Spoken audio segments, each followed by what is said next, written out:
আমরা কি জাহাজ কিনবো না হেলিকপ্টার কিনবো না ট্যাঙ্ক কিনবো না আর্টিলারি কিনবো, এটা তো আমাদেরকে সিদ্ধান্ত নিতে হবে, আপনাদেরকে না। আপনাদের দাসী তো আপনাদের কাছে চলে গেছে,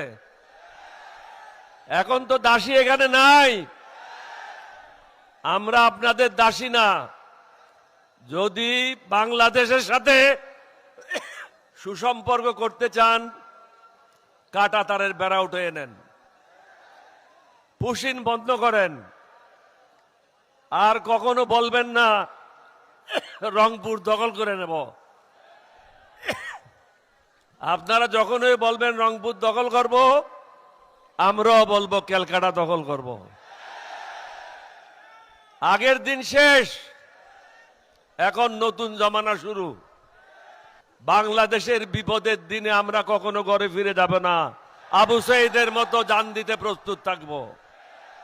আপনারা মনে করছেন বাংলাদেশ সেনাবাহিনী বোধহয় 2 লাখ বা 2.5 লাখ, আমাদের সেনাবাহিনীর সংখ্যা 1 কোটির উপরে। এই যুবকেরা যারা এখানে মাঠে আছে, তারা সবাই বন্দুক হাতে নিয়ে যুদ্ধ করবে। এই